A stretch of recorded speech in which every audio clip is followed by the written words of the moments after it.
The steel beam beneath my boots was 18 inches wide, and beyond that, nothing but a 100-foot drop into the Columbia River. I wasn't supposed to be here. Nobody was supposed to be here except during maintenance inspections, and those had stopped 3 weeks ago when the world ended. My name is Marcus Chen, and I'm a bridge inspector for the Department of Transportation. Was a bridge inspector. Past tense feels more accurate now. I'd spent 7 years climbing through the guts of the Morrison Suspension Bridge, checking welds, measuring cable tension, documenting rust patterns in places most people didn't know existed. The bridge had always been my second home, a massive steel cathedral stretching 1,800 feet across the river, connecting downtown to the east side. 18,000 vehicles crossed it daily.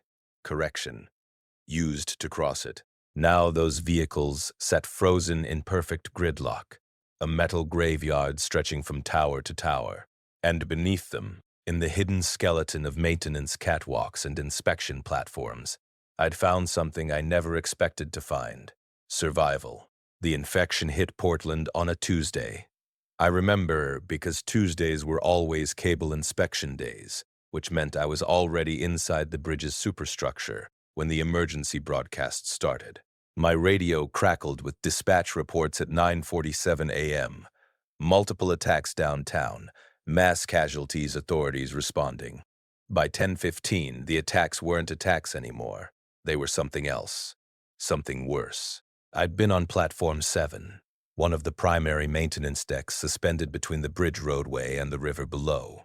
The platform ran along the underside of the bridge deck, accessible only through a locked hatch or by climbing the spiral inspection ladder inside the south tower. From my position, I could hear the traffic above, normal morning rush hour sounds. Horns, engine hum, the rhythmic thump of tires over expansion joints. Then the screaming started.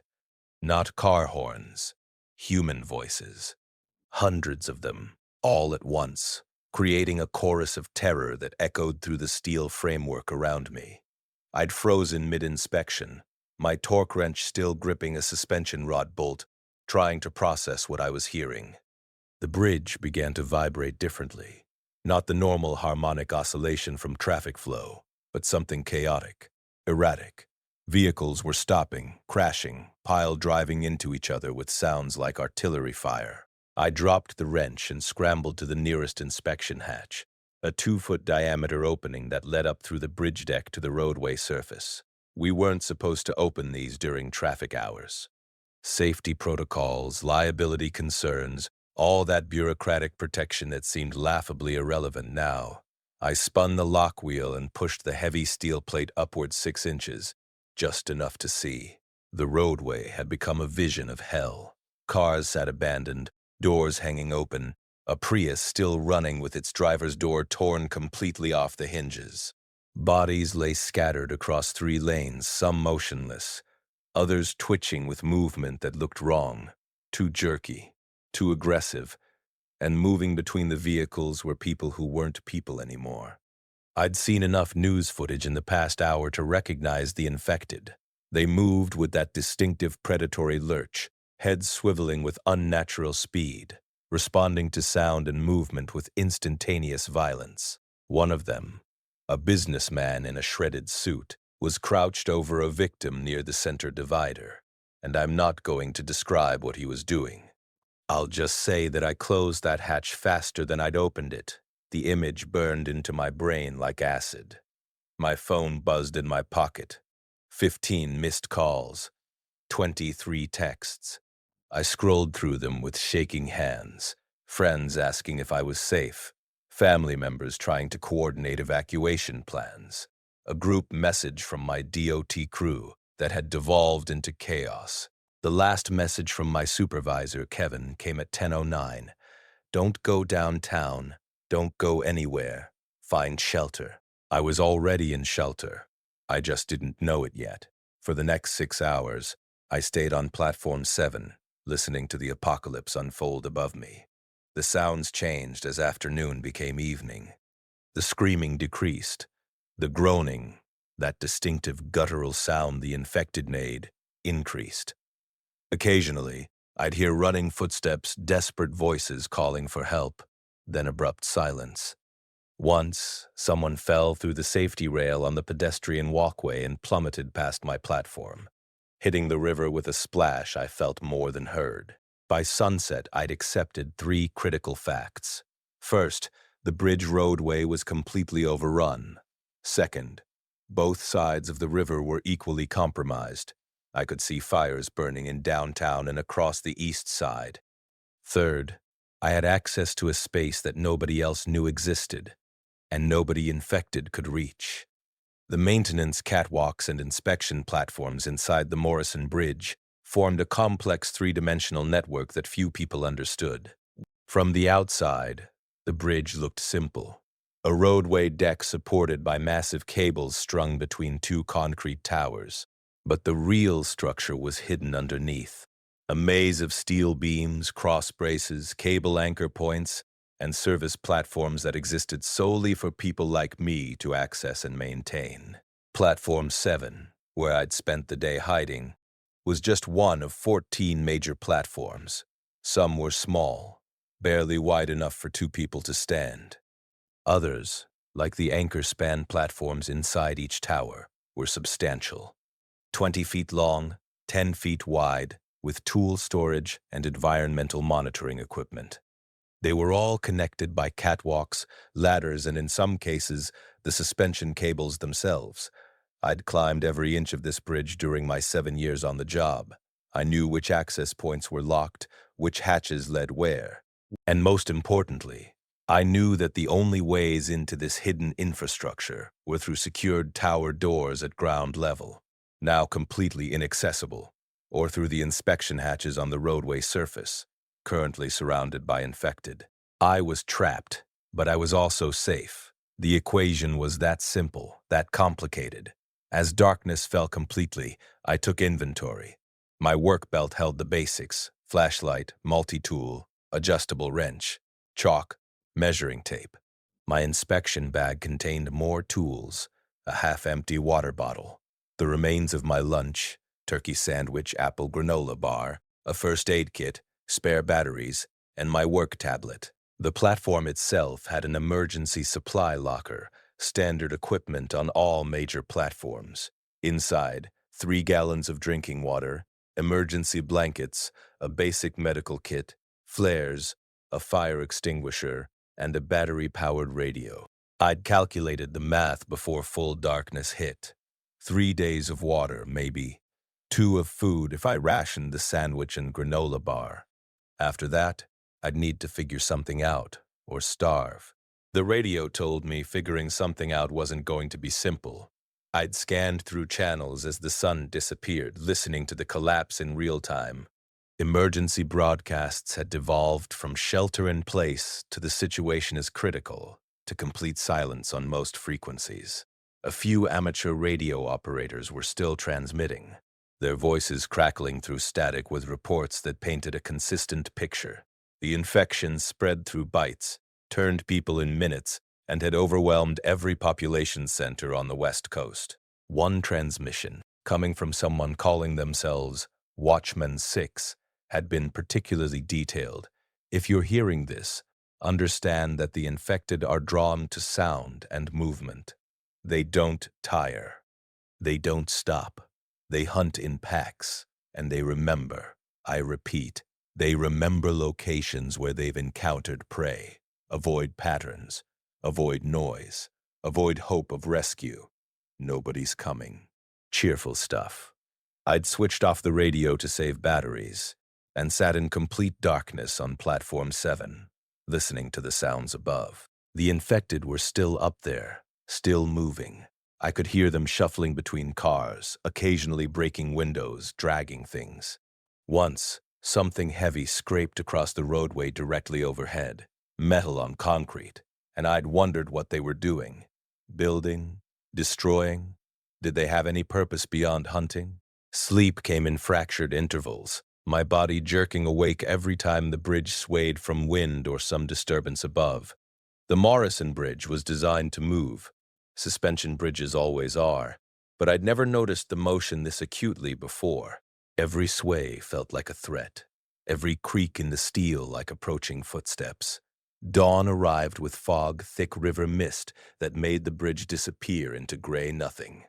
I'd climbed carefully to the northern edge of Platform 7 and looked out across the water.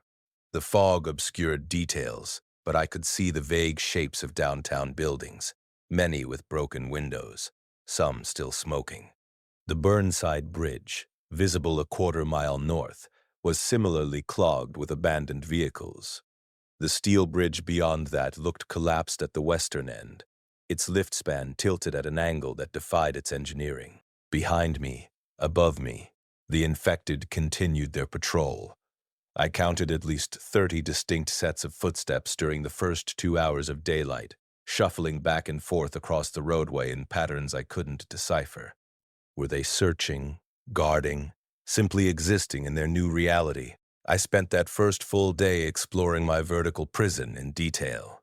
Platform 7 connected via a narrow catwalk to Platform 8, which sat deeper under the roadway, closer to the center of the bridge span.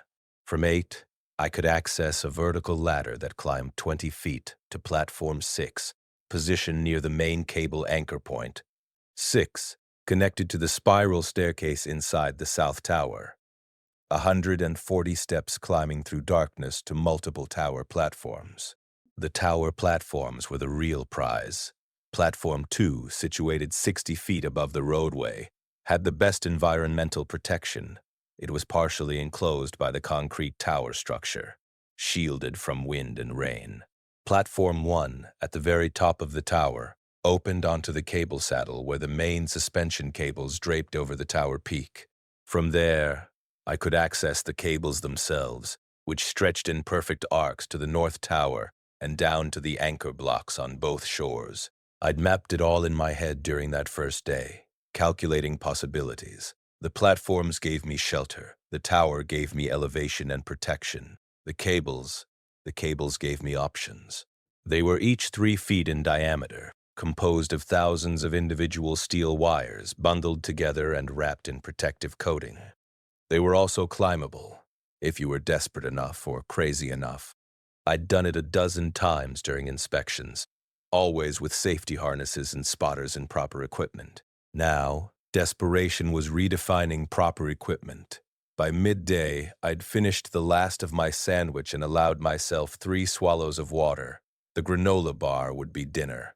After that, I'd need to get creative. The river below offered fish. I'd seen salmon runs from this bridge, knew the water held life.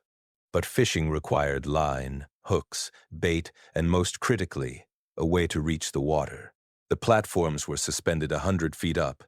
Dropping a line would be possible, but pulling up a catch against that much drag seemed unlikely. Still unlikely beat impossible. I added fishing to the mental list of problems to solve. Asterisk, if you've ever had to choose between certain death and uncertain survival, you'll understand what happened next. Hit that subscribe button. You'll need to see where this goes. Asterisk, the second night brought rain. Not the gentle Pacific Northwest drizzle I'd known my whole life, but a hammering downpour that turned the river into chaos and the bridge into a drum. Water cascaded through the roadway drainage systems, creating waterfalls that poured past the platforms. I'd scrambled to position every container I had, water bottles, the empty lunch bag, even my hard hat, under the streams, collecting fresh water with an efficiency that surprised me. By morning, I'd gathered nearly 2 gallons, effectively tripling my supply. The rain had also driven the infected away from the roadway edges, pushing them toward the center of the bridge where the vehicle density offered some shelter. Their absence gave me an opportunity I couldn't ignore. I'd climbed carefully up to Platform 2 in the South Tower, then continued to Platform 1 at the tower's peak. From there, I could see the entire bridge span laid out below, the gridlocked roadway, the infected moving in clusters, and critically, several vehicles that looked promising.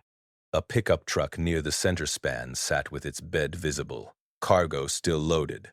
A delivery van at the west end had its rear doors hanging open, and closest to my position, maybe 40 feet from the tower, a camper trailer sat jackknifed across 2 lanes. The camper was the key.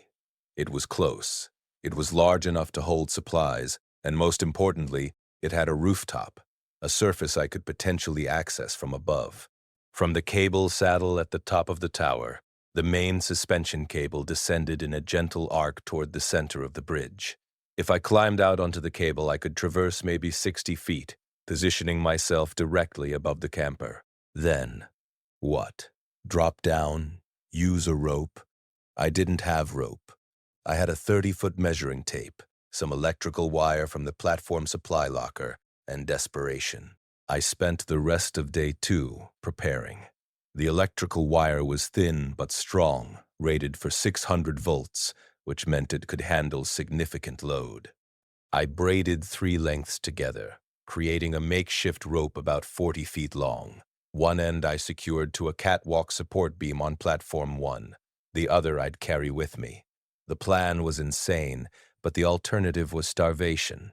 I'd wait for darkness, climb the cable, position myself above the camper, and descend using the wire, get inside, grab whatever supplies existed, climb back up. Simple, suicidal, necessary. Dusk arrived with clear skies and dropping temperature. I dressed in layers, all my work clothes plus the emergency blanket wrapped around my torso for warmth. The braided wire I coiled and slung across my chest. My flashlight went in my pocket, switched off. I'd work by ambient light. The moon was nearly full and the city fires provided enough glow to see. At 9 p.m., I began the climb. The suspension cable at the saddle point was nearly level, which made the first section manageable. I'd straddled the cable, inchworming forward with my hands gripping the protective coating, and my legs wrapped underneath. The coating was still wet from the rain, slick and cold. Below me, the roadway sat in darkness broken by scattered vehicle fires. The infected moved between the cars like shadows, hunting for prey that no longer existed. 20 feet out, the cable began to descend, following its catenary curve. The angle wasn't steep, but it was enough to make every forward movement a battle against sliding. I'd locked my legs tighter, using friction and grip strength to maintain position. My shoulders burned. My hands were already cramping, and I'd barely covered a third of the distance. At 40 feet, I'd stopped to rest, wrapping one arm through a vertical suspender cable, one of the smaller cables that connected the main suspension cable to the bridge deck below. The suspender gave me an anchor point, something solid to hold while I caught my breath and reassessed. The camper sat directly below me now, maybe 30 feet down.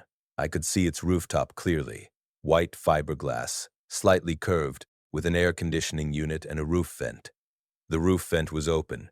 Inside would be dark, unknown, possibly dangerous, possibly life-saving. I'd unwound the braided wire from my chest and secured it around the suspender cable with a knot I'd learned in training, a double fisherman's, designed for high-load applications. The knot would hold, probably. I'd tested it 3 times, yanking with my full body weight. It held. That would have to be enough. The descent was controlled, falling. I'd wrapped the wire around my forearm, using friction to slow the drop, feeding it out inch by inch. My boots touched the camper roof with a soft thud that sounded like thunder in my ears. I'd frozen immediately, waiting for reaction from below. The infected near the camper, I'd counted 4 in the immediate vicinity, didn't react. They continued their patrol between vehicles, oblivious to my presence above them. Either they couldn't hear the sound, or they didn't recognize it as prey. The roof vent opened with a quiet squeak of plastic hinges. Inside was darkness complete. I'd pulled the flashlight from my pocket and clicked it on for just a second, scanning the interior. The camper was empty of people, living or dead. It was not empty of supplies. I'd dropped through the vent feet first, landing on a dinette table that creaked but held. The flashlight revealed a space about 15 feet long, 8 feet wide, cramped but organized. The dinette had food on it, bags of chips, a box of crackers, cans of soup. The kitchenette held more cans, boxes of pasta, a loaf of bread. The sleeping area in the rear had blankets, pillows, a propane heater. I'd wanted to take everything, but physics and reality limited my options. I could carry maybe 30 pounds back up the wire, choose wrong, and I'd have wasted the risk. Priority 1, water. I'd found 6 bottles of water in the kitchenette cabinet, each a liter. 2 went into my work bag immediately. Priority 2, calorie-dense food. The peanut butter jar in the cabinet fit that requirement, 2,000 calories in a single container. It joined the water, a box of granola bars, a can opener, a manual fishing kit, hooks, line, sinkers that someone had stored in a drawer. The fishing kit felt like finding gold. With proper line and hooks, I could actually attempt to catch food from the platforms. The river had fish. I'd seen them. This made it possible.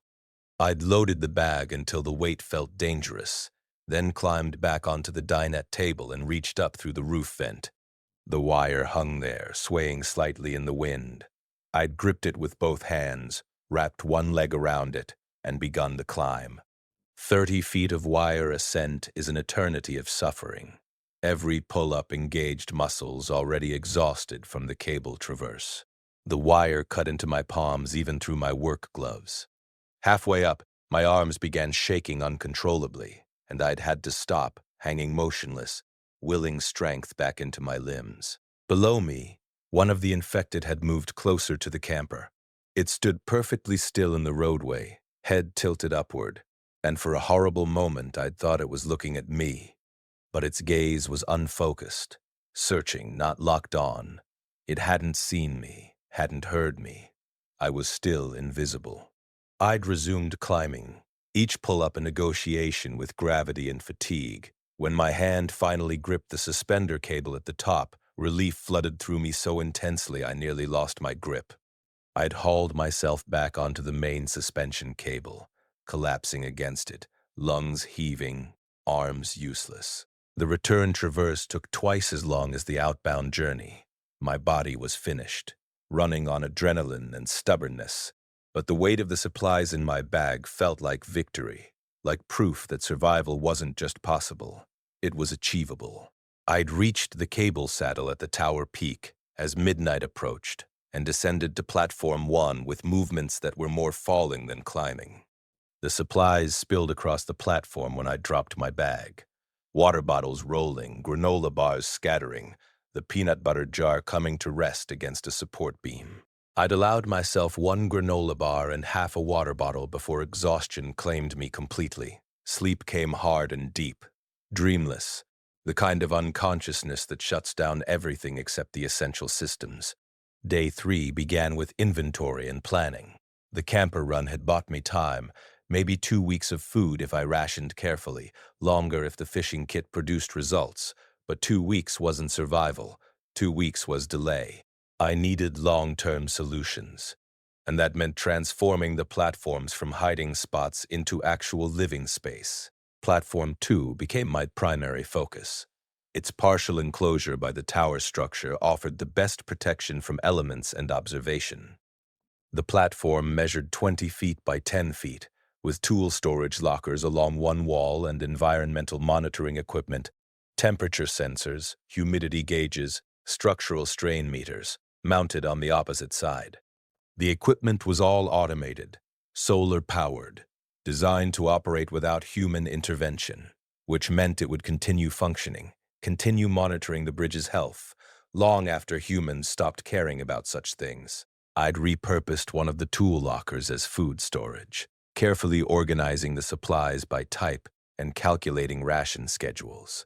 6 liters of water, 1 jar of peanut butter, 12 granola bars, the crackers, the bread, already going stale, and 4 cans of soup. If I consumed 1,500 calories daily and half a liter of water, I'd last 18 days. Not great, not terrible. The fishing kit offered the path beyond 18 days. I'd studied the equipment with a focus born from necessity. 20-pound test line, 3 dozen hooks in various sizes, split-shot weights, and a small plastic container of artificial bait. The bait wouldn't work. Fish wanted real food, but I could improvise. Insects existed on the bridge structure. I'd seen spiders, moths, even the occasional bird. The river held salmon, steelhead, maybe bass or catfish. I just needed to reach them. From platform 2, I descended to platform 7, my original hiding spot, positioned lower and closer to the water. The river flowed 100 feet below, its surface smooth in the afternoon light. I'd rigged a fishing line using the entire spool, nearly 300 feet of monofilament. Weight at the bottom, hook baited with a piece of granola bar. Not ideal, but worth trying. And patience. The line had descended in lazy spirals, caught by wind, finally reaching the water with a ripple I saw but couldn't hear. I'd tied the line off to a platform support and waited. Fishing from a suspension bridge is an exercise in faith. You can't see the bait, can't feel the subtle tugs. The line stretches across such distance that every movement could be current, wind, or an actual fish. I'd watched for 3 hours, seeing nothing, feeling nothing, beginning to wonder if the entire plan was fantasy. Then the line had moved. Not the gentle sway of current, but a sharp pull that made the monofilament sing with tension. I'd grabbed the line and pulled hand over hand, fighting against weight and distance. The physics were brutal. Every foot of line I pulled had to overcome water drag, the weight of the line itself and whatever was on the hook. 10 minutes of pulling brought the fish into view. A steelhead, maybe 4 pounds, thrashing against the hook embedded in its jaw. I'd hauled it up the final 20 feet, in a rush of adrenaline and disbelief, swinging it onto the platform where it flopped and gasped. I'd killed it quickly, a sharp blow with my wrench, ending its suffering, and sat back against a support beam, staring at the fish like it was a miracle. Because it was. This was proof that the system worked, that the bridge could provide, that survival was more than theoretical. Cleaning the fish presented challenges I hadn't considered. I had knives, utility blades in my multi-tool, but no proper cutting surface, no running water, no experience butchering anything beyond theoretical knowledge. I'd made a mess of it, wasting meat through inexperience, but salvaged enough for 3 meals. The raw flesh I'd wrapped in plastic bags from the emergency kit, then stored in the coolest section of platform 2, against the concrete tower wall, shaded from sun. Cooking was impossible. Fire would create smoke, attract attention, and quite possibly violate every fire code ever written. Raw fish wasn't ideal, but I'd eaten sushi before. This was sushi with consequences, but I'd trained my mind to ignore the difference. That night, I'd consumed my first meal of fresh-caught steelhead, forcing down the raw meat with water chasers and willpower. It tasted like survival, like possibility, like I might actually make it to day 19. Days 4 through 7 blurred into routine. Wake with dawn, ration breakfast, granola bar water. Check the fishing line, conduct bridge inspection, old habits persisting. Explore additional platforms, ration dinner, fish, water, peanut butter, sleep. The routine was punctuated by moments of terror. Infected moving on the roadway above, mysterious sounds in the night, structural groans from the bridge that my inspector brain recognized as normal, but my survival brain interpreted as collapse imminent. I'd caught 3 more fish during that span, plus discovered that the platform had attracted birds, gulls and crows that landed on the support beams, curious about this new human presence. The crows, I'd learned, were intelligent and bold. They'd hop to within 5 feet, studying me with black eyes. Occasionally calling out, I'd started saving small pieces of fish meat, offering them to the crows as tribute, or bribery, or companionship. One crow in particular, distinguished by a bent feather on its left wing, became a regular visitor. I'd named him Jackson, after the Portland street visible from the bridge. Jackson would arrive mid-morning, accept his fish offering, then spend an hour hopping around the platform investigating everything. Once, he'd picked up a bolt I'd dropped and carried it to the platform edge, dropping it into the river like he was conducting his own experiment with gravity. The crows became my early warning system. Whenever infected moved near my section of the bridge, the crows would erupt in agitated calls and scatter. Their absence meant danger. Their presence meant relative safety. I'd learned to read their behavior, to trust their instincts over my own. By day 8, I'd expanded operations to Platform 6, converting it into a secondary living space. 6 was more exposed than 2, fully open to the elements, but it was also larger and positioned perfectly between the tower platforms and the lower catwalks. It became my workshop, where I could lay out tools and materials without cluttering my sleeping space. The materials came from another nighttime scavenging run, this time to a construction truck I'd spotted parked on the bridge's north end. The journey there had required climbing the cable to the bridge's center span, then traversing along a maintenance catwalk that ran beneath the roadway deck. The catwalk was barely 18 inches wide, with nothing but air and a 100-foot drop on either side. I'd crawled along it in complete darkness, unable to use my flashlight for fear of attracting infected attention.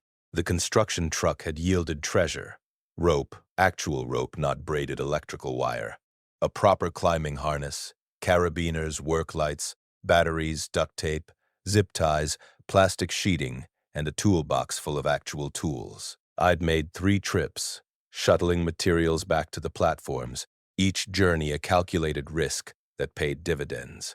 With real rope and a harness, the cable climbing became manageable rather than suicidal. I'd rigged a safety line system between the tower and the center span, creating a route I could traverse with relative confidence. Not safety. Nothing about this existence was safe, but confidence that if I slipped, I wouldn't immediately die. The plastic sheeting I'd used to create weather barriers on Platform 2, sealing the open sides against wind and rain. It wasn't perfect. Air still whistled through gaps, but it reduced the platform's exposure by half. Combined with the emergency blankets and the propane heater I'd retrieved from the camper on a follow-up run, Platform 2 became almost comfortable, almost warm, almost like shelter rather than just hiding. Week 2 brought challenges I hadn't anticipated. The physical toll of climbing, fishing, and living on steel was accumulating. My hands were torn and calloused, several fingernails blackened from impacts. My right knee had swollen from a bad landing during a descent. My body weight was dropping. I could feel it in how my work pants hung loose, how my belt required tightening 2 additional notches. The bridge was keeping me alive, but it was also grinding me down. I'd calculated caloric needs versus intake, and realized I was running a daily deficit of 500 calories. The fishing helped, but fish alone wasn't enough. I needed more food diversity, more calories, more resources, which meant more scavenging runs into the vehicular graveyard above. This is where everything changed, where I stopped just surviving and started truly living in the bridge. Drop a comment if you've stuck with me this far. The breakthrough came on day 16 during a scavenging run to a food delivery truck I'd spotted jackknifed across the bridge's north lane. The truck was farther from the tower than any target I'd attempted before, 120 feet from my cable access point, which meant a longer traverse and more exposure. But the truck's cargo area was partially visible through a tear in the side panel, and I could see boxes. Lots of boxes. I'd made the cable run during early morning, when dawn light was just beginning to gray the sky. The infected were less active at dawn. I'd noticed the pattern over 2 weeks, retreating to shelter inside vehicles or beneath them, avoiding direct sunlight. Whether they were photosensitive or just preferred darkness, I couldn't say. But their behavior created a window, and I'd learned to exploit windows. The cable traverse to the truck position required descending nearly 40 feet from the saddle point, following the suspension cable's curve to its lowest point above the roadway. At that position, I was suspended 20 feet above the bridge deck, directly over the gridlocked traffic, with infected scattered throughout the area below. I'd descended using my rope system, 1 line for safety, 1 for descent control, moving slowly to minimize motion. The delivery truck sat below and slightly north of my position. Reaching it required a pendulum swing. Get momentum, release at the right moment, land on the truck's roof. Physics and timing. Miss either element and I'd land on the roadway instead, among the infected. I'd started swinging, building momentum with careful leg movements. The rope arced wider with each oscillation. 5 feet, 10 feet, 15 feet. The truck's roof was coming into alignment. I'd counted oscillations, waiting for the perfect moment, then released. The landing was brutal. I'd hit the truck roof at an angle, rolled, slammed into the air conditioning unit mounted at the front of the cargo area. Pain flared in my left shoulder. Something pulled or strained. But I was on the truck. I was alive. The infected below hadn't reacted. The tear in the cargo panel was larger up close, a 3-foot gap where the truck had scraped against another vehicle during whatever final moments of chaos had stranded it here. Inside was paradise. Boxes and boxes of restaurant supplies. Industrial canned goods, tomatoes, beans, vegetables, bags of rice, cases of energy drinks, cooking oil, salt, condiments, a restaurant supply company's entire delivery, preserved and waiting. I'd wanted to laugh, cry, scream victory. Instead, I'd started loading my bag with systematic efficiency. Canned goods first, highest calorie density, longest shelf life. A bag of rice, energy drinks. I'd filled the bag to capacity, then filled my pockets, then filled my shirt, using it like a makeshift sack. The return journey was complicated by the additional weight. The rope climb back to the cable took twice as long, each pull-up a negotiation with overloaded muscles and an overstuffed bag. But when I'd finally reached Platform 2 and emptied the haul, the payoff was undeniable. I'd calculated the new rations. With careful management, I now had 3 months of food. Maybe 4 if I continued fishing. The rice alone, cooked with river water and heated using canned fuel I'd spotted in the camper's storage, would provide weeks of meals. For the first time since the world ended, I'd looked at my situation not as a terminal countdown, but as a sustainable existence. The bridge wasn't a temporary refuge. It was home. Winter was the variable I hadn't adequately planned for. Portland winters were mild by continental standards, rarely dropping below freezing. More rain than snow, but mild meant something different when you lived on exposed steel platforms 100 feet above a river. The wind chill alone could turn a 40-degree day into a survival challenge, and I was already living on caloric margins too thin for comfort. I'd started winterization preparations in late October, during week 6 of my bridge existence. The plastic sheeting that had seemed adequate for autumn proved laughably insufficient against real wind. I needed insulation, windbreaks, heat retention, which meant another series of high-risk scavenging runs into the vehicle graveyard above. The target was a moving truck I'd spotted during week 3, one of those 20-foot rental trucks people used for relocations. It sat on the bridge's south end, near enough to my tower that I could reach it with a 40-foot rope descent from the cable. The truck's rear doors were closed but not locked, and through the door gap I could see furniture, boxes, the accumulated possessions of someone whose move had been permanently interrupted. I'd made the descent on a gray afternoon when rain reduced visibility to near zero. The infected were less vigilant in heavy rain. I'd noticed the pattern retreating to whatever shelter they could find, becoming sluggish and less responsive. The precipitation was an ally, and I'd learned to exploit every ally available. The landing on the truck's roof was smoother this time, my technique refined by repetition. I descended the rear of the truck, hanging from the roof edge, and dropped the final 6 feet to the roadway. My boots hit asphalt for the first time in 6 weeks, and the solidity of it felt alien. Wrong. I'd grown accustomed to steel platforms that swayed and shifted. Stable ground was disorienting. The truck's rear doors opened with a squeal that cut through the rain's white noise. I'd frozen, waiting for infected response, but none came. Inside the truck was someone's entire life. Furniture, lamps, kitchen boxes, a disassembled bed frame, and most critically, a stack of moving blankets. Thick padded fabric designed to protect furniture during transport. I'd grabbed 8 blankets, folding them into a compact bundle I could carry. Then I'd spotted something better. A sleeping bag rated for 0 degrees, still in its compression sack. Then another. The truck's owner had been serious about their outdoor gear. A camping tent, collapsed and bagged. A portable heater, a Coleman lantern, fuel canisters, a camping chair which seemed absurdly luxurious. I'd loaded everything I could physically carry, then made a decision that required overriding every survival instinct.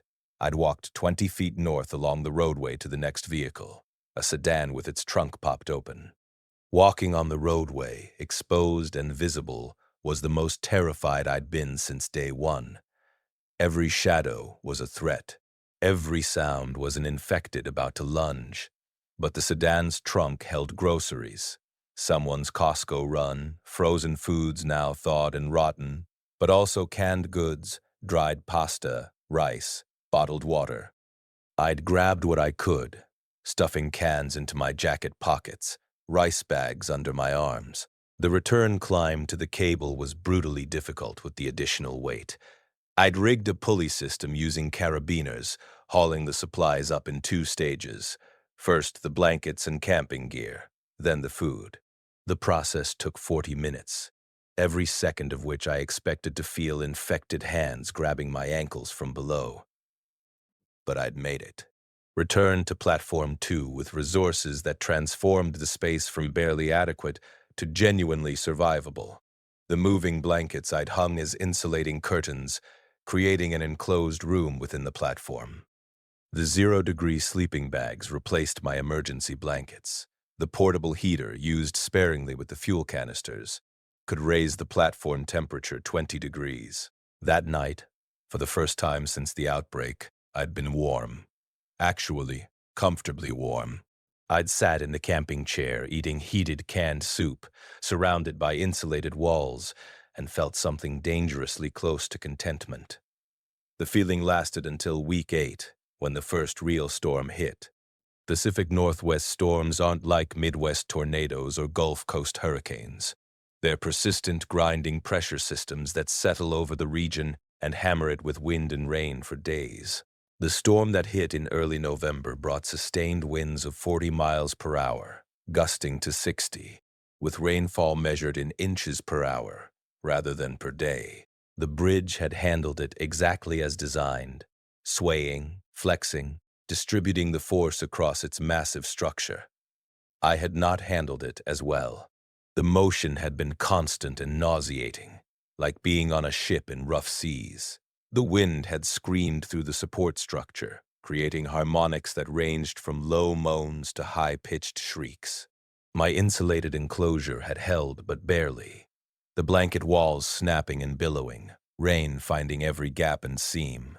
I'd spent 3 days essentially trapped on Platform 2, unable to safely navigate the catwalks or ladders in the wind and rain. My fishing lines had torn loose. My water collection system had blown apart. The solar panels that powered the bridge's monitoring equipment had ripped free, dangling by their wiring harnesses. When the storm finally passed, the damage assessment was sobering. I'd lost 2 weeks of food supplies. The rice bags had gotten soaked and spoiled. The fishing lines were gone, meaning I'd need to re-rig the entire system. Several of my rope handrails had frayed or broken. Platform 8 had flooded, submerging everything stored there. But I'd survived. The bridge had survived, and I'd learned that my fortress needed serious upgrades before the next storm. The following weeks were construction and reinforcement. I'd scavenged lumber from a contractor's truck, using it to build proper walls on Platform 2. Actual wooden frames with plastic sheeting stretched across them, sealed with duct tape and caulking taken from the hardware truck. The structure was crude, but effective, creating a weatherproof room roughly 10 feet square. For heating, I'd gotten creative.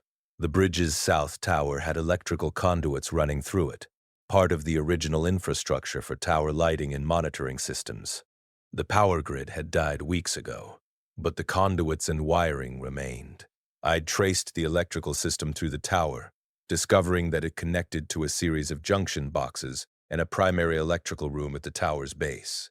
The electrical room was accessible via the spiral staircase inside the tower, 60 feet below Platform 2. I'd descended during week 10, breaking the padlock with a bolt cutter from my tool collection. Inside was a space about 12 feet square, concrete-walled, containing electrical panels, a backup battery system, and most importantly, a diesel generator. The generator hadn't run since the power grid collapsed, but diesel engines are remarkably durable. I'd spent 2 days cleaning it, checking fuel lines, replacing corroded connections, and praying to gods I didn't believe in that it would start. On the third attempt, after draining old fuel and adding fresh diesel from the hardware truck, contractors always carry extra fuel, the generator had coughed, sputtered, and roared to life. The sound had been catastrophically loud in the enclosed tower, and I'd shut it down after 30 seconds, terrified of attracting infected attention. But those 30 seconds had proven the concept. I had access to electrical power. Not constantly. Running the generator was too loud and burned fuel too quickly. But occasionally. For critical needs. For charging batteries, running power tools, operating lights. The generator changed everything. With electricity, even occasional electricity, I could power the camping heater without depleting propane. I could charge the work lights, eliminating my dependence on batteries. I could even power a hot plate I'd found in the camper, meaning cooked food instead of raw fish and cold canned soup. I'd established generator protocols, run it only during heavy rain, which masked the sound, only for 30-minute intervals, only when absolutely necessary. The fuel supply would last approximately 4 months at that usage rate. After that, I'd need to find more diesel, which meant eventually leaving the bridge or watching my civilization in miniature collapse back to primitive conditions. But 4 months was 4 months. In an apocalypse, you calculated survival in days and were grateful for weeks. 4 months was wealth. By week 12, as November became December, my bridge fortress had evolved into something almost resembling a home. Platform 2 was fully enclosed and insulated, with a proper bed, mattress salvaged from the camper, food storage, a small library of books taken from abandoned vehicles, and even a makeshift bathroom system involving buckets and a privacy curtain. Dignity matters, even in the apocalypse. Platform 6 remained the workshop, now equipped with a proper workbench built from lumber and tools that would have made my maintenance supervisor proud. Platform 8, after extensive repairs, became dedicated water storage. I'd installed the filtration system and a series of water containers that gave me 50 gallons of capacity. Platform 1 stayed as the observation post and cable access point, but I'd added a weatherproof storage locker for climbing gear and emergency supplies. The platforms were connected not just by catwalks and ladders anymore, but by a rope and pulley cargo system that let me move supplies between levels without carrying everything manually. I'd even rigged a simple communication system using the bridge's existing structural elements, metal pipes that ran between platforms, which I could tap with a wrench to create simple signals. 3 taps meant danger. 2 taps meant all clear. 1 tap meant come here. Not that I had anyone to communicate with. But the system existed, and systems gave structure. Structure gave purpose. Purpose kept the isolation from consuming me entirely. The isolation was the enemy I couldn't engineer away. The infected didn't speak. The crows, despite their intelligence, offered no conversation. The radio picked up occasional transmissions, survivor groups coordinating, military frequencies discussing containment zones. An amateur broadcaster who played music and read poetry until his transmission abruptly ended in week 10 and never resumed. I'd started talking to myself, full conversations with imaginary companions, or with personified aspects of the bridge itself. What do you think, Morrison? Can your south cable handle another traverse in this wind? It was madness, probably, but it was functional madness, the kind that kept me sane by acknowledging insanity's approach. The crows helped. Jackson and his extended family, I'd identified 6 regular visitors, became my social circle. I'd learned their individual personalities. Jackson was bold and curious. A larger crow I'd named Porter was aggressive and dominant, chasing the others away from food. A smaller one, Hawthorne, was cautious but persistent, waiting until the others fed before darting in for scraps. I'd started training them, not deliberately but through routine. They'd learned that my appearance on Platform 6 meant food. They'd learned that certain sounds I made, a specific whistle, indicated treats. Most importantly, they'd learned to alert me to danger. When infected approached my section of the bridge, the crows would erupt in agitated calls and fly to the opposite end. Their behavior gave me 5 to 10 minutes of warning, enough time to secure anything that might create noise and retreat to Platform 2's enclosed space. The crows were partners in their way. They got food. I got companionship and security. The transaction worked for both species. December brought my first real health crisis, an infected tooth. A molar on the lower left side that had been sensitive for weeks, abscessed. The pain went from manageable to excruciating over the course of 3 days, accompanied by swelling that made my jaw look deformed and fever that had me shivering despite the insulated enclosure and heater. I'd raided my medical supplies for antibiotics, amoxicillin from the pharmacy van, and painkillers, taking doses that probably violated every medical guideline. The antibiotics worked, slowly, reducing the infection over a week. But the tooth itself remained a problem. A constant, dull ache that sharp pain spikes reminded me could return to crisis at any moment. The solution was medieval: extraction. I'd sterilized my needle-nose pliers in boiling water, consumed a quarter bottle of whiskey I'd found in a vehicle, breaking my own no-alcohol rule, but pain is a persuasive motivator, and rocked that tooth back and forth for 20 agonizing minutes until it finally came loose. The relief was immediate and profound. The bleeding was extensive but manageable. The gap in my teeth was a permanent reminder that bridge life had costs beyond caloric deficits and isolation. But I'd survived it. Another crisis overcome through improvisation and stubbornness. Winter deepened. The days shortened until I had maybe 8 hours of usable daylight. The cold intensified, still rarely freezing, but constantly in the 40s, with wind chill making it feel much colder. The river below began running faster, swollen with rain, and its roar became a constant background presence. The infected above seemed less active in the cold, moving more slowly, spending more time sheltered in vehicles. I'd wondered if temperature affected them, if they were slowly freezing to death. But no bodies appeared. They endured, just as I endured. 2 populations sharing a bridge, neither could leave. I'd attempted another signal to the survivor group on the east shore, a large banner made from white plastic sheeting with "Alive" painted in red, from spray paint in the hardware truck. I'd hung it from the cable between the towers, visible from shore if anyone looked. The banner stayed up for 3 days before wind tore it loose. I never saw any indication that anyone had noticed. The lack of response forced me to accept reality. Rescue wasn't coming.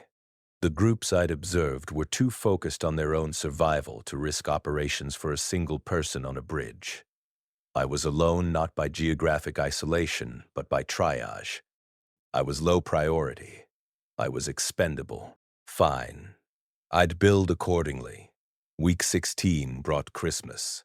Not that the date meant much beyond mental calendar marking. I'd celebrated by cooking an elaborate meal: canned ham heated on the hot plate, rice cooked with canned vegetables, and a candy bar from the gas station truck for dessert. I'd even run the generator for an extra session, powering the lantern to maximum brightness, creating something approximating festive atmosphere.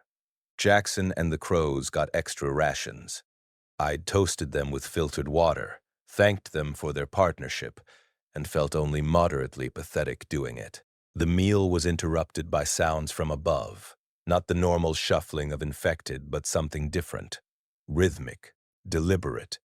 I'd extinguished the lantern immediately and climbed carefully to platform 1, listening.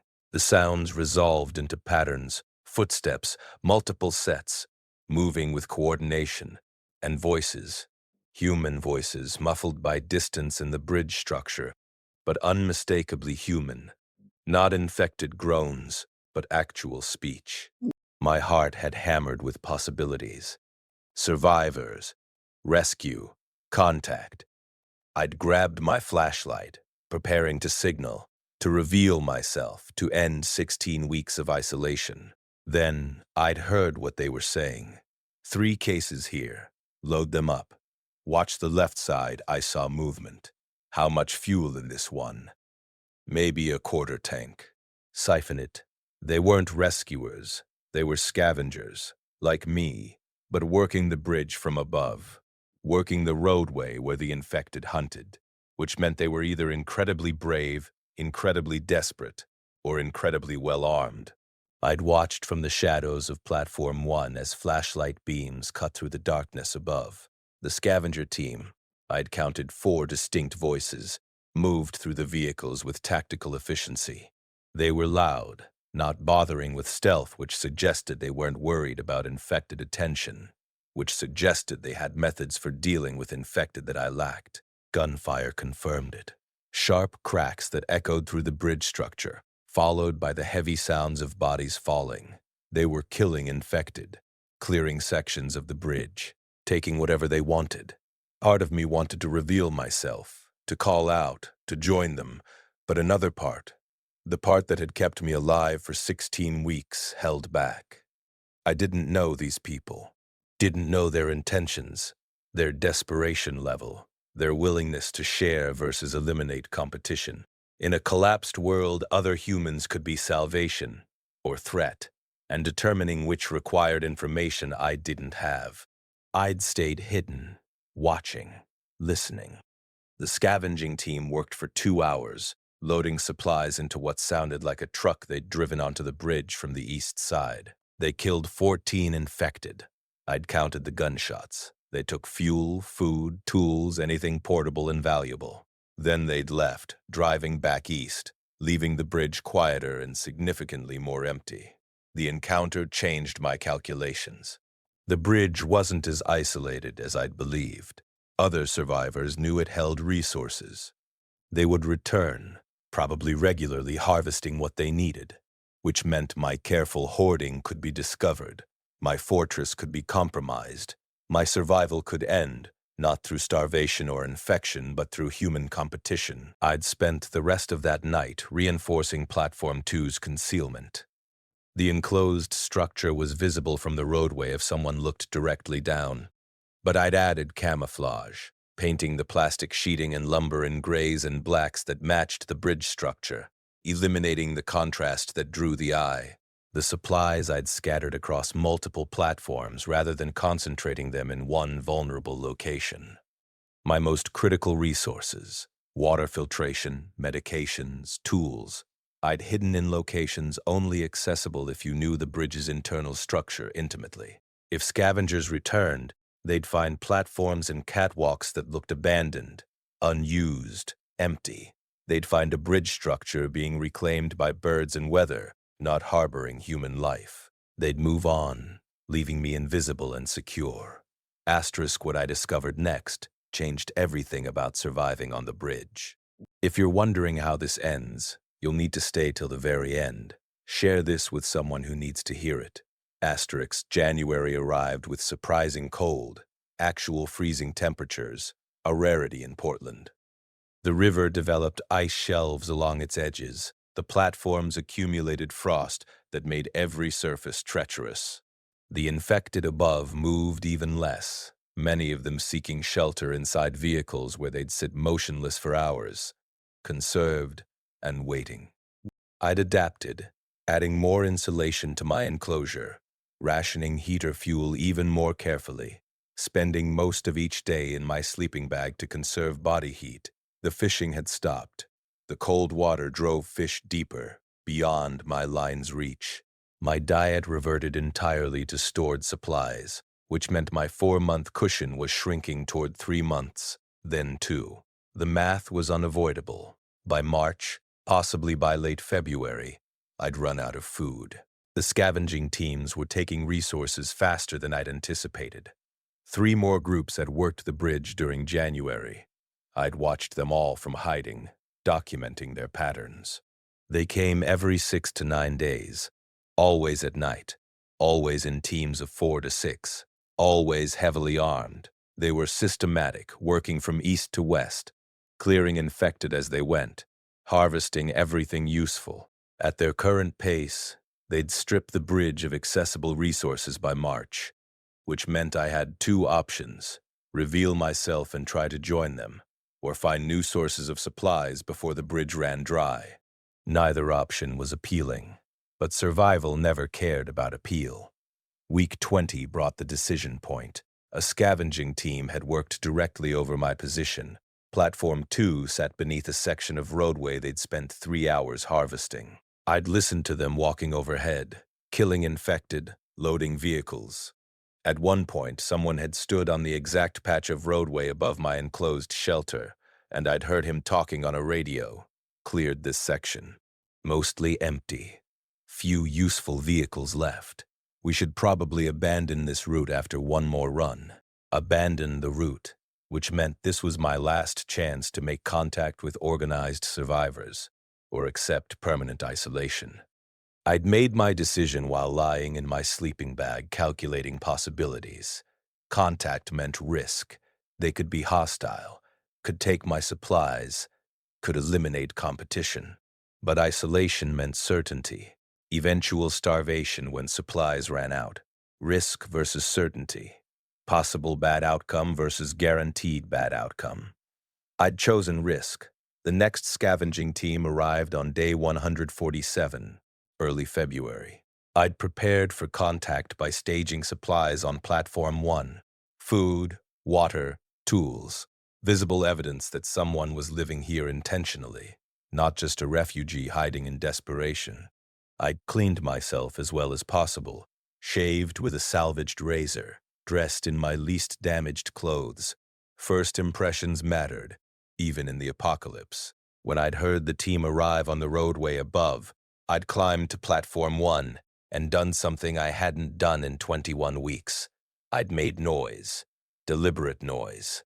I'd banged my wrench against a steel support beam 3 times, creating a bell-like tone that rang through the bridge structure. The scavenging sounds above had stopped immediately. Silence, except for wind and river. Then voices, cautious and alert. Did you hear that? South side underneath. Could be structural. Bridge settling. Structural doesn't ring 3 times evenly. I'd banged again, 3 times, then called out, I'm not infected. I'm human. I'm living underneath the bridge. I'm coming up to the roadway. Please don't shoot. More silence. Then a single voice, male, authoritative. Come up slowly, hands visible. Any fast movement and we will fire. I'd climbed the spiral staircase inside the south tower, moving slowly, hands empty and visible. The tower door opened onto the roadway near where I'd first descended 21 weeks earlier. The door was still unlocked from inside, my emergency exit, now becoming my introduction to whatever came next. I'd pushed the door open and stepped onto the roadway for the second time since day 1. 4 people faced me, all armed with rifles, all pointed in my direction. 3 men, 1 woman, ages ranging from maybe 25 to 50. They were dressed in tactical gear, military surplus or actual military, I couldn't tell. They looked exhausted, wary, dangerous. The man who'd spoken before, older, with gray hair and a scar across his left cheek, studied me for a long moment. You've been living here? On the bridge? Underneath it, I'd said, keeping my hands visible, my voice steady. In the maintenance platforms. Since day one of the outbreak. I'm a bridge inspector, was a bridge inspector. I know the structure. By yourself? Yes. For 5 months? 21 weeks. Yes. The woman younger, with sharp eyes that missed nothing, had lowered her rifle slightly. How are you alive? What are you eating? Fish from the river. Supplies I've scavenged from vehicles. I have systems, platforms, water filtration. I've made it work. The scarred man had exchanged glances with his team, some unspoken communication passing between them. Then he'd lowered his rifle and extended his hand. I'm Garrett. This is my salvage team. If you're telling the truth, if you've actually survived 5 months on this bridge by yourself, then you're either incredibly lucky or incredibly capable. We need capable. I'd shaken his hand, feeling human contact for the first time in months. The sensation was overwhelming. Warmth, solidity, connection. Marcus, I'd said. Marcus Chen. And I'm not lucky. I'm an engineer. Engineers solve problems. Garrett had smiled, the expression transforming his scarred face. Then you're exactly what we need. We're building something on the east side. A community. Defended positions, supply networks, long-term survival infrastructure. We need people who solve problems. You want me to leave the bridge? I want you to have options beyond slowly starving on a steel platform, but he'd glanced toward the tower door I'd emerged from. First, I want to see what you've built down there. Because if you've created viable living space in a suspension bridge's superstructure, that's knowledge we need to replicate elsewhere. I'd led them down into my fortress, showing them the platforms, the systems, the solutions I'd engineered over 21 weeks. They'd been impressed, Garrett especially, asking technical questions about load distribution, weather protection, resource management. The woman, whose name was Sarah, had studied my fishing rig with professional interest, suggesting improvements I hadn't considered. By the time we'd returned to the roadway, the dynamic had shifted. I wasn't a refugee seeking rescue. I was an asset being recruited. Garrett had made the offer explicit. Come with us to the East Side community. We'll give you shelter, food, medical care, and put your engineering skills to use building defensive structures. In exchange, you help us fortify positions, teach bridge climbing techniques to our scout teams, and share everything you've learned about long-term isolated survival. And if I want to stay here, we don't force anyone. But winter's going to get harder and we're running out of supplies to scavenge from this bridge. You'll be on your own in a month, maybe 6 weeks. The choice was obvious, really. Pride wanted me to stay, to prove I could survive indefinitely in my steel fortress. But pragmatism, the same engineering mindset that had kept me alive, recognized reality. Isolation had been necessary for survival, but survival wasn't the same as living. The community Garrett described offered future, possibility, purpose beyond daily existence. I'd made one request. Give me 2 days. Let me secure the platforms, cache the supplies I can't carry, prepare the bridge for potential return. If things don't work out with your community, I want the option to come back. Garrett had agreed. His team had left me with supplies, fresh food, batteries, a radio tuned to their frequency, and instructions for reaching the community. They'd return in 48 hours to extract me. Those final 2 days on the bridge were strange. I'd lived there for 21 weeks, transformed it from threatening infrastructure into home, and now I was preparing to abandon it. Not forever. I'd cached supplies on Platform 2, Platform 6, and in hidden spots throughout the superstructure. The fortress would remain, waiting. A backup plan if human community proved as dangerous as human isolation. I'd spent hours organizing, securing, preparing. I'd even written instructions, a detailed manual documenting every system, every cache location, every lesson learned. I'd sealed it in waterproof plastic and hidden it on Platform 1. a message in a bottle for any future survivor who might need the bridge's shelter. Jackson and the crows got extra rations for a week, my attempt to prepare them for my absence. I'd like to think Jackson understood, the way he'd tilted his head and called softly when I'd explained. But he was a crow, and I was probably projecting human emotions onto avian behavior. On the morning of day 149, Garrett's team had returned. I'd met them on the roadway with a backpack of essentials and a willingness to try something new, something human. The journey to the East Side community took 6 hours, traveling slowly, clearing infected, moving through territory that required constant vigilance. But when we'd finally arrived at their compound, a fortified section of waterfront warehouses surrounded by walls and defensive positions, I'd seen something I hadn't seen in 5 months: organized human civilization. There were maybe 60 people living there, all working together, farming in rooftop gardens, maintaining equipment, training defense teams, building infrastructure. It wasn't perfect. Resources were scarce, threats were constant, people argued and competed and struggled. But they were struggling together, as a community, as a species that survived through cooperation. I'd integrated quickly, my engineering skills proving valuable immediately. I'd designed bridge crossing systems that let scouts traverse collapsed overpasses. I'd improved their water filtration using techniques I'd developed on the platforms. I'd taught climbing and rope work to their scout teams, sharing everything I'd learned through necessity. The community wasn't utopia, but it was survival with hope, purpose beyond existence, future beyond tomorrow. I'd returned to the bridge once, 3 weeks after leaving, to check on my fortress. The platforms were intact, undisturbed, waiting. The crows had scattered when I'd arrived. Jackson wasn't among them, and I'd wondered if he'd moved on, found new food sources, or simply died. Crows live about 7 years. Jackson had already been adult when I'd met him. Time and apocalypse respect no partnerships. I'd spent an hour on Platform 2, sitting in my old sleeping bag, listening to the river below and the wind through steel. The bridge had saved me, sheltered me, given me time and space to survive the worst. But it had also isolated me, ground me down, offered existence without purpose. I'd locked the tower door behind me when I'd left that final time, sealing the fortress for whatever future might need it.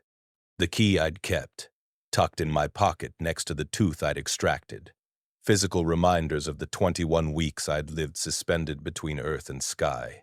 Asterisk if this story changed how you think about survival, about isolation, about what humans can endure and engineer. Drop a like and subscribe. Share your thoughts in the comments.